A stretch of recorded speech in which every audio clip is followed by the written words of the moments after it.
Ni kalau orang tengok dari jauh, orang ingat siren polis weh. Berguna untuk emergency ni. Okay, dekat tangan aku ada satu flashlight iaitu waterproof kitchen flashlight dari brand Wabits. Kalau dah nama pun kitchen flashlight, so saiz dia sangatlah kecil. Memang sesuai untuk dibawa ke mana-mana. Belah atas ni cangkuk untuk korang jadikan sebagai kitchen dan boleh sangkut je dekat mana-mana tempat. Hook belah bawah ni sesuai untuk korang letakkan dekat kunci. Dekat sini ada satu port pengecasan menggunakan Type-C. Flashlight ni berkapasiti 1000 mAh. Siap boleh jadikan power bank lagi untuk handphone korang. Memang style. So bateri dia memang tahan lama. Ini dia punya main light dan ini dia punya side light. Cuma ada satu button je kat sini. Untuk flashlight ni ada 7 mode lampu yang ada.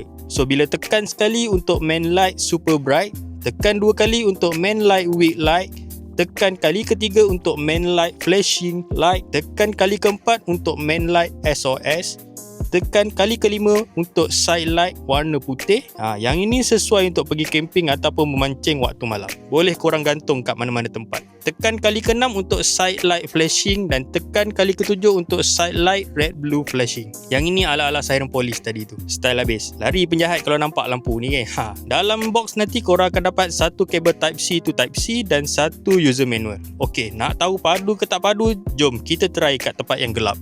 Okey, sekarang korang boleh tengok tempat ni memang gelap gelita. So bila kita on, memang terang gila. Lampu kecil je tapi boleh terang macam ni. 1200 lumen dia punya terang. Untuk sunlight ni sesuai korang guna time pergi camping ke ataupun time mancing.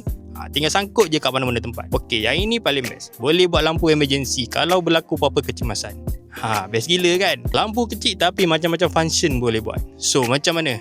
Macam biasa, kalau berminat dengan kitchen flashlight ni, link aku sediakan dekat bawah ni.